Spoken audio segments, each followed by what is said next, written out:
안녕하세요. 저는 대중사회 이론의 설명을 하게 된 신주희라고 합니다. 그럼 지금부터 시작하도록 하겠습니다. 네, 먼저 이론 도입입니다.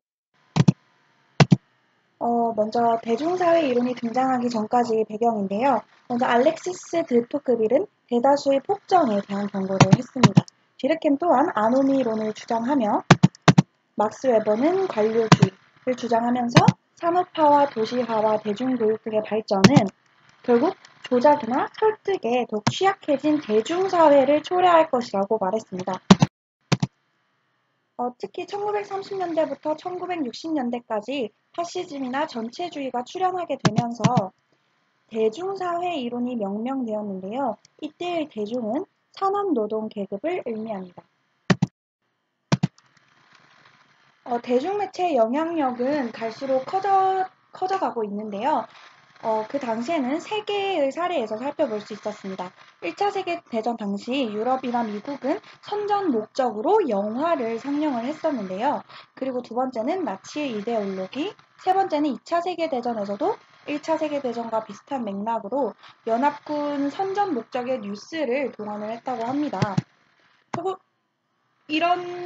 이런 데에 대중매체의 영향력이 커지면서 대중들은 그 대중매체에 나오는 내용들을 보고 자연스레 영향을 받을 수밖에 없었죠. 그래서 이때 대중은 부드러운 감자, 즉 잘 외부의 상황에 영향을 받는다 이런 식으로 표현되기도 했습니다. 네, 다음은 오늘의 주인공 라이트 밀즈인데요. 라이트 밀즈는 그의 저서 더 파워 엘리트로 유명하죠.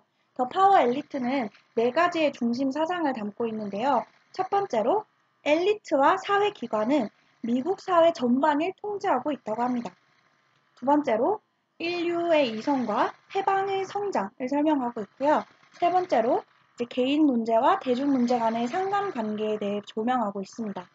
네 번째로 대중사회를 분석하기 위해서는 대중매체의 분석이 선행되어야 하고 대중매체 분석은 필수라고 말을 합니다. 네, 그의 저널의 특징은 세 가지로 살펴볼 수가 있겠는데요. 먼저 연구 대상입니다. 그의 연구 대상은 미국 대중에게 귀속되는 역할, 힘, 즉 자유민주주의였어요. 그리고 그의 표기 방법은 이제 미국 국민을 그냥 일반적인 미국 국민이 아니라 The Great American Public, The Great을 붙임으로써 일반 미국 국민과 다른 성격으로 서술을 하고 있습니다. 특히 그의 작문 스타일은 참고 문헌이나 사례를 이용하지 않고 그의 생각만으로 저술되어 있다는 것이 특징인데요. 또한 그는 핵심 포인트를 숫자로 묘사하고 언급하는 특징을 보이고 있습니다. 네, 이제 교재에 나와 있는 리딩과 그 저널 라이팅을 한번 보도록 하겠습니다. 네, 그는 먼저 퍼블릭과 매스를 구분 짓고 있는데요. 퍼블릭과 매스는 둘 다 대중으로 번역됩니다. 하지만 그 둘은 다른 의미를 지니고 있는데요. 먼저 퍼블릭을 살펴보도록 하겠습니다. 퍼블릭은 먼저 많은 사람들이 의견을 받는 만큼 그만큼 의견을 다시 표명합니다. 즉 외부로 의견을 표출한다는 것이죠. 그리고 이 의견 표명은 즉각적이기 때문에 더욱 효과적으로 이루어질 수 있습니다. 그리고 이렇게 의견을 표명하는 만큼 어떤 뒤의 세력에 존재하는 권력에 대항하는 배출구로 작용을 할 수가 있습니다. 그리고 권위 있는 기관은 이 퍼블릭의 의견에는 간섭하지가 않습니다. 그렇기 때문에 보다 자유롭게 의견을 낼 수 있는 것이죠. 이는 고전 민주주의 이론과 연결지어 볼 수 있습니다.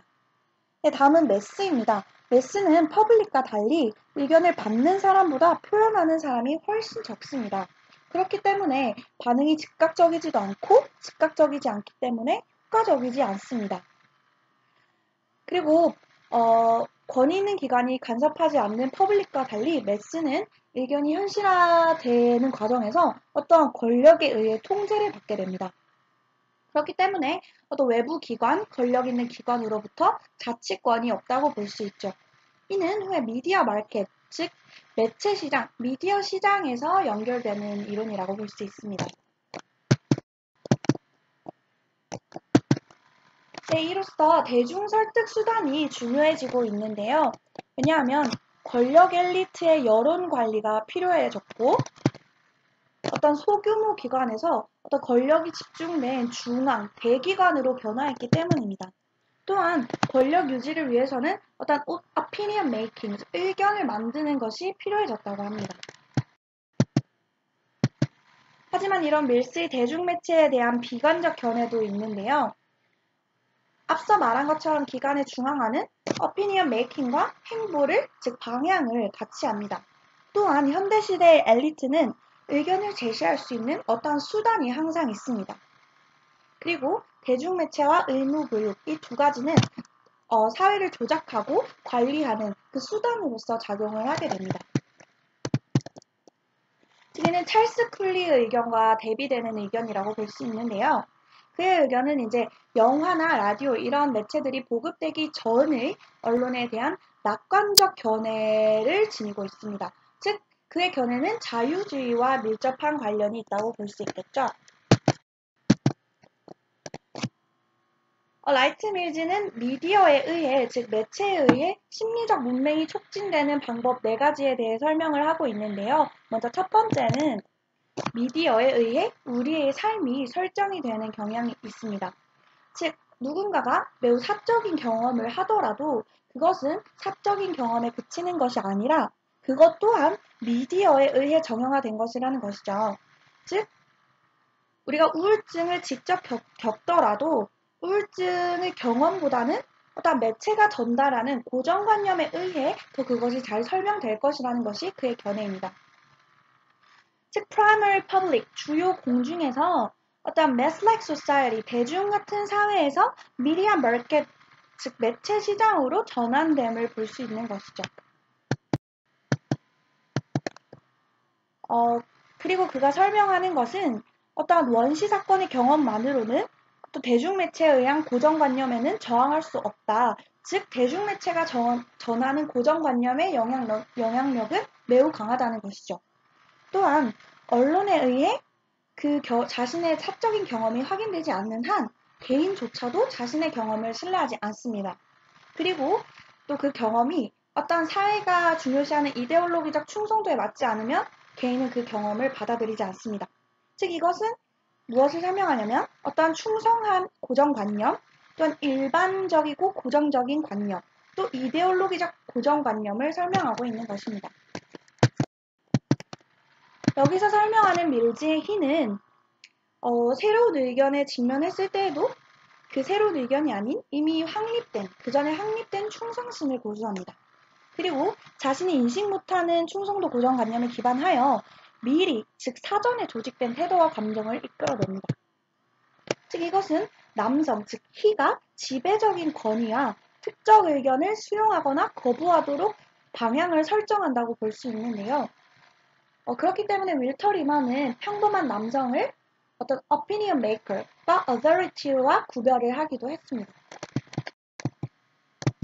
다음은 미디어에 의해 심리적 문맹이 촉진되는 방법 두 번째입니다. 두 번째는 바로 언론의 독점과 다양성인데요.